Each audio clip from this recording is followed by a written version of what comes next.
ഓണത്തിന് പായസം വെക്കാൻ കടല വാങ്ങിച്ച സമയത്ത് ഒരു കവർ അടയും കൂടെ വാങ്ങിച്ചിട്ടുണ്ടായിരുന്നേ. ഓണം വന്നാലും ക്രിസ്മസ് വന്നാലും ബർത്ത്ഡേ വന്നാലും വിഷു വന്നാലും ഒക്കെ നമുക്ക് ഇത് തന്നെ പണിയെന്ന് പറഞ്ഞിട്ട് ഞാൻ തേങ്ങ പൊട്ടിക്കാൻ ഇരുന്നത് തന്നെ കേട്ടോ. നന്നായിട്ട് തിളപ്പിച്ച വെള്ളത്തിലോട്ട് അട പൊട്ടിച്ചിട്ട് ഒരു 10-15 മിനിറ്റ് പിന്നെയും നന്നായിട്ട് തിളപ്പിച്ചെടുക്കണം. എന്നിട്ട് അതിന് ഒരു 5-6 വെള്ളത്തിൽ കഴുകിയിട്ട് ഇതുപോലെ വാർത്ത് വെച്ചതാണ്.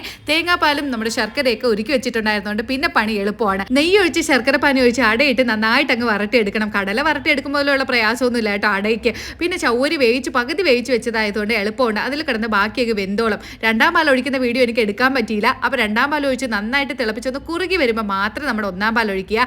ഒന്നാം പാൽ ഒഴിച്ചതിന് ശേഷം തിളപ്പിക്കേണ്ട കാര്യമൊന്നുമില്ല. ജസ്റ്റ് ഒന്ന് തിളച്ച് വരുമ്പോൾ അതായത് ഇതുപോലെ നമ്മുടെ സാധനങ്ങൾ അണ്ടിപ്പരിപ്പ് മുന്തിരിങ്ങ ഉണക്ക തേങ്ങയൊക്കെ വറുത്തിട്ട നല്ല അടിപൊളി അടപ്പായസം റെഡിയായി. കേക്ക് വാങ്ങിക്കാൻ രണ്ടുപേരും പോയിട്ട് വരുമ്പോൾ ഞാൻ ഉറപ്പായിട്ടും പായസം ഉണ്ടാക്കി വെക്കാന്ന് പറഞ്ഞുകൊണ്ട് തനുക്കുട്ടി വന്ന പാടേ ചോദിച്ചു, അമ്മ ഭയങ്കര മണമാണല്ലോ പായസത്തിന് തന്നെ, ഒരു ഗ്ലാസ് എങ്കിൽ പിന്നെ നിനക്ക് എടുക്കട്ടെ എന്ന് ചോദിച്ചപ്പോൾ കള്ളി പെണ്ണ് പറയുന്നത് ഞാൻ ഇതൊക്കെ കഴിച്ചിട്ട് മതി അമ്മേരെ പായസം. ഓണത്തിന് പായസം വെക്കാൻ കടല വാങ്ങിച്ച സമയത്ത്